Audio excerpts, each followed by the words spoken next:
Okay. Ooh. Can we pull this handle? It wouldn't move. Well, wouldn't that be simple, Michael? Just move.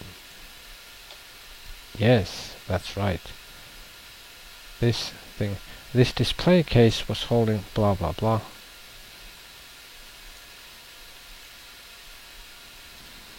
The bottom of the case seemed to have some kind of panel. It was firmly stuck in place. Well, Michael, move this thing out of the way. This pole thing. Pixel hunting. Could be that we can't do it. Oh, what about the knife? Ta-da! Plop. Oh, now we can switch it around freely. The panel had been concealing a couple of wheels. Yes, it had. Okay, let's try again. It wouldn't move.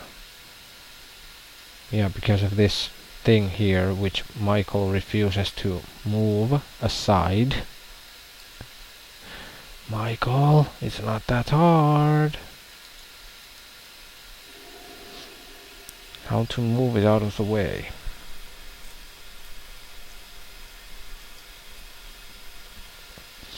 Not sure. On the other hand, maybe there's some kind of a brake system or something.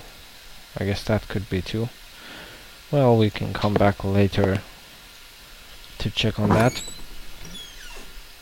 Could be that we just can't do it right now. Wait a second. We came from there. Yeah, so we are going here. What is this local freak show of the village idiots? That would be my guess. Next painting. No idea what's going on here. Gathering apples, maybe. Wow. An ugly mug.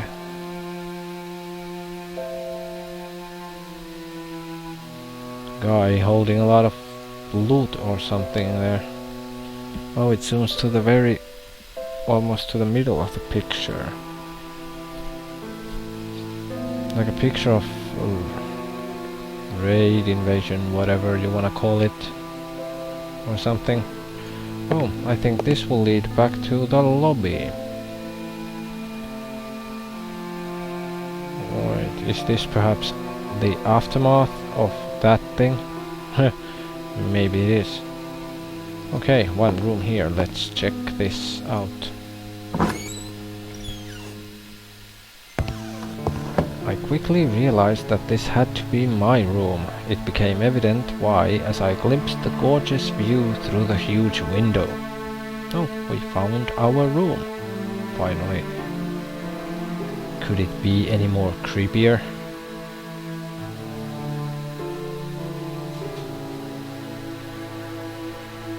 If it was any creepier, it would be the creepiest thing ever, anywhere. The books in the room were rather boring. No horror novels. Unbelievable. Well, I would agree with that. That is unbelievable. Unfathomable. Okay, creepy people with a creepy dog. Or is that a cat? I can't tell which it is. And I think the lady is pregnant in that one. The view was inspiring. Jerry had picked the right room for me. It would be ideal when doing some work.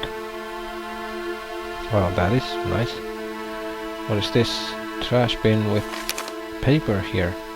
Why is it that I can't concentrate? Crumpling pages like this. I'm getting worse. The whisperings, they're killing me. They cannot be real. They cannot be real. Bar the doorway, but still can hear them in my dreams. How to get rid of it? If it was only that simple. But tearing it apart would force me to admit its otherworldly nature. No. It just can't be possible. I can't allow these thoughts to cross my mind, but I can really hear them so clearly. Have I really lost it? It just can't be that I'm experiencing exactly what James did. It has to be influence. How else to explain that every time I walk past the gallery, the whispers grow louder? They're luring me inside. It wants me closer. I can hear them again. Yes, the tortured souls of the fallen now suffering for eternity. A chant. Next room. I know for sure it's Sauce now. I can't fool myself any longer. Are those drums? Oh, please, for Christ's sake, don't let it be drums. I have to document this. I have to keep going. Because if James was right, may God have mercy on our souls. Barred the doorway. I wonder what had distressed the writer this much.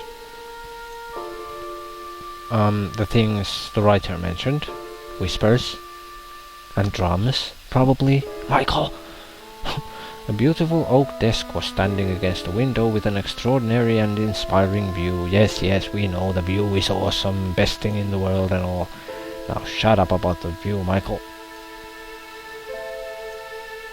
Anything else here? Nope. Okay, which one was the typewriter? Oil typewriter. Could we put the case here? Yes, we can. Okay.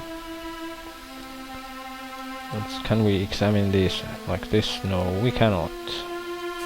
Okay, papers and the typewriter. For a moment there I thought now we're lugging an empty case with us. I was eager to start doing some work, but the idea of exploring the place was too tempting. Yep, I guess we have to go to the attic too, after all.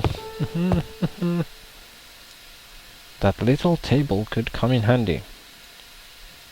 I guess we'll put our suitcase there. Is this a doctor, sick child, grieving mother, and a lousy father? Oh, the typewriter's case is down there. I guess we'll try and see if we can put this here. Oh, yes, we can. Wow, a lot of stuff. Matches. Matches are always a good thing to have. I had only a few matches left. What a surprise. To Michael Artater from London. Oh, a long letter. October 7th, 1976. Michael, it took me months, but at last I think I managed well. I mean think, so to speak, as there are only a very few details left, but I can confirm with certainty that the house is yours. I owe you an apology because I didn't think it'd take me that much time. I tell you, I'd have never thought that finding a Victorian house, and no more and no less than in Rothbury, would have been so hard. The majority of the old houses in this region are either impossible to live in or they belong to the My mouth is falling asleep, I guess. Aristocracy. As if that wasn't enough, you and your bloody whims. Was it really that necessary being so cut off from town? Why all this sudden need for solitude? Well, as long as you don't become one of those typical hermit writers, all work, no play, makes Michael a dull boy. Anyway, this beauty will take your breath away. It belonged to a wealthy family that always took great care of it. He calls place in this state being taken great care of. Okay. Whatever. Whoever. Around the mid-60s, it became the property of one person, I believe a friend of this family. He lived there for about 5 years or so and then abandoned it. Yes, you read right, abandoned it. As far as I know, this lunatic, a renowned doctor, spent his last days getting drunk in lousy bars before vanishing from the face of the earth. Why someone would do that is beyond me. The house then became the property of the National Trust, and surprisingly enough, no one ever did anything about it. That is, until I rescued it from oblivion, of course. It took me a lot of work, so I hope you like it. He rescued the house from a Bethesda game. Creepy. The price is just as we discussed earlier. I know it's hard to believe, but the price of the interior was never agreed upon, so whatever you find inside, be it furniture or a long-lost Rembrandt, it's yours. Just remember our deal. If you find anything of great value, you have to share it. Now I won't bother you if your sofa collection happens to be valued in the thousands, but if you bump into a hidden cache of money, and you can never know really, then I want a piece of it. Wait a second. If you happen to sell any important item you find inside the house, such as your sofa collection, I have to get a part too. Business is business, my friend. You are no friend of mine. Not anymore. By the way, I sent 2 people over yesterday to clean it from top to bottom. I doubt they've been here. 6 years without inhabitants must have left a nice coat of dust, don't you think? They couldn't do wonders though, and you are going to need weeks to fully clean that place. Oh, they told me the house seems to have a rat problem, but you can't have it all. Should you need anything, don't hesitate to give me a call. Your friend Jerry. Okay, so we have rats in the walls as well, I guess. Oh, now we have a pen too. Not only a pencil, but now we have a pen. It was an ordinary pen. This guy really likes ordinary stuff, I guess. Cherry P. Carter, real estate agent. London number is there. Should we write it down, or will the game now kinda remember it for us? We shall see. And what is this? A notepad. Barbara and a number. Okay then. What about this photo? I guess it belongs to the stack there. Vanishing Town, Michael R. Tate. The #1 bestseller, the most breathtaking page-turner of the year. A passing traveller comes across the small town of Fetch Rock set in Cornwall, England, only to find that it's completely deserted, devoid of any signs of life. Houses, shops, town hall, church, no human being to be seen. The traveller informs the authorities of a nearby town of this fantastic event. The next day an officer accompanied by 2 policemen visits Fetch Rock, except everything is back to normal.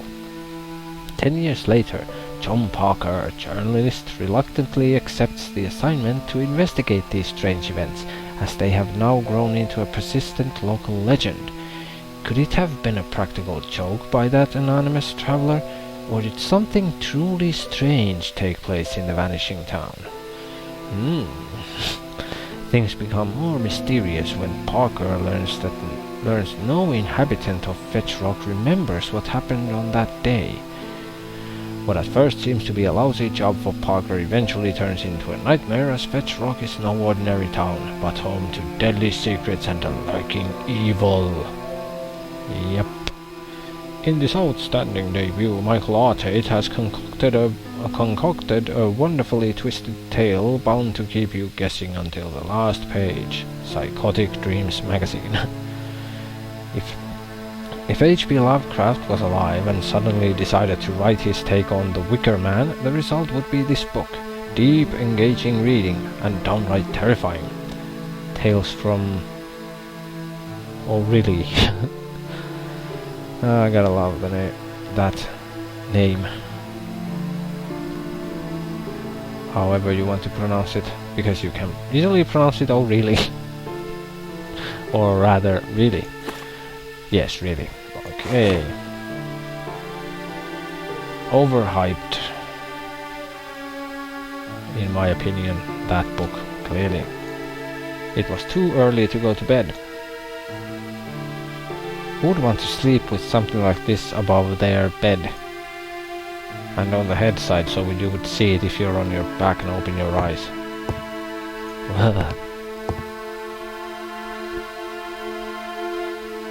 Okay, and another mirror, and what is this? State Board of Medical Examiners. Medicine and Surgery. It appeared as if a doctor used to sleep in this room. Oh great, so the lunatic also slept in this room. Well, I'm guessing that means yeah. Now that is fucking creepy. And the face looks very similar to the face on the painting of that raid, the guy carrying loot. Weird. Remnants of a previous fire. The stone in the fireplace was cold to the touch. There's a bag here that looks like a doctor's bag or something. Weird. Wow, it clearly is. What the heck is that supposed to be? Gremlin?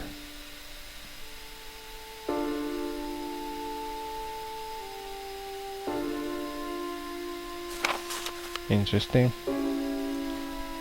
I grabbed the stethoscope, which seemed to be about the only useful thing in the bag. Are you absolutely sure, Michael? To me it seems like there would be drugs there. Okay, I guess we can't take that book. Check it out now or later.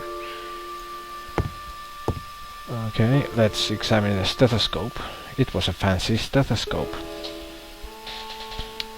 Fancy, you say, eh? Okay, this calls for a shave now. And we shall save here to a second slot. I guess we shall be going back downstairs then. Let's see if we'll have to come back here and write those numbers down actually ourselves. Or if the game would remember them. What time? Oh, time has moved. It is now 10 AM. I guess it moves by events. Maybe it moved to 10 as we took our stuff upstairs. Let's see. Let's call this Barbara then.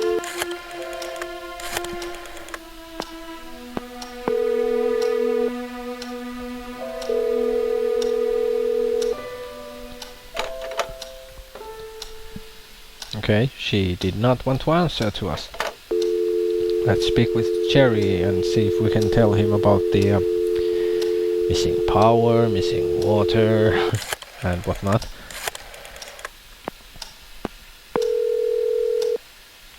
Hello? Jerry, it's me.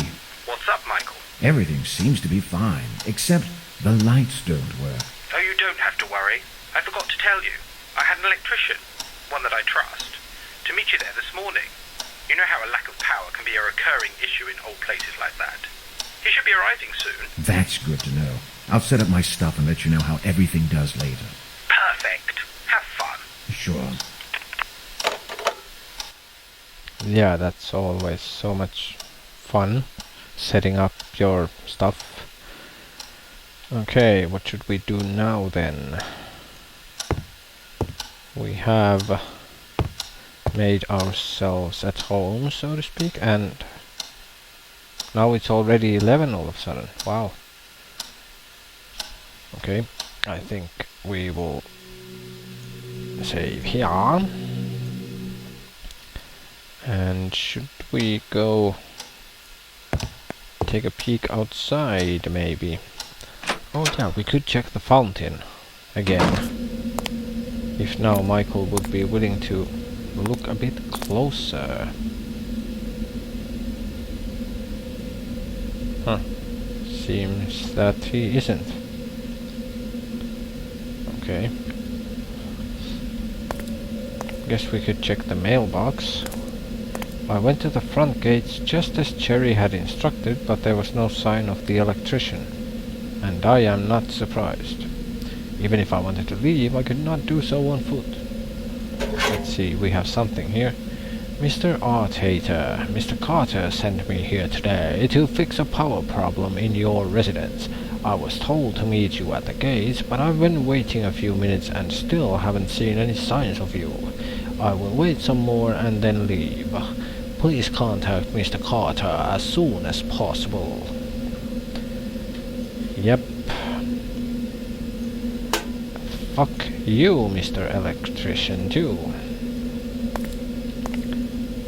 I mean, god damn, you'd think that a place like this there would be a buzzer or something, you know, on the other side of this gate.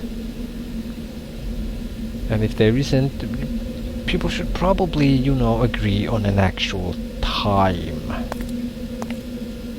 And not just in the morning. And then, you know, basically tell you the time that, oh yeah, he's coming to your place at 5 minutes ago. Oh gee, thank you. God damn it. I want power for myself. Let's call Jerry again and complain. Hopefully complain. Carter Properties. Jerry, we have a problem. What happened? The electrician missed me. He left a note in the mailbox. Bloody hell. He was supposed to meet you at the gates early this morning. I thought he was just being late. Damn, but I must have missed him for a few minutes. What the heck am I supposed to do now? Why don't you go check the fuses yourself? Maybe it isn't that serious. Jerry, all the fuses seem to be fine. I think the problem might be a little more complicated than that. I see. What should we do now? Go get some candles. You're Haha. joking, right? No, I'm not. I'm calling this guy right away, and I'm afraid he won't be able to stop by until tomorrow. He was already driving there today as a personal favour. There must be something you can do. I don't feel comfortable walking around this place with dim lights. I barely know it. Michael, come on. Where's your sense of adventure? It would be like you were living in a past century. Exquisite Victorian house, lit by candles. What I wouldn't give to be in your place. That's my sense of adventuring back in London, thanks. I have work to do. Then do it. What else could you ask for? Now you have the chance to experience firsthand one of your period pieces. Oh, very funny. Try getting that guy over here as soon as possible. Don't worry, I will. Make sure you find some candles before it gets too dark. Yes, candles. Bye. Michael is just scared, but he won't admit it.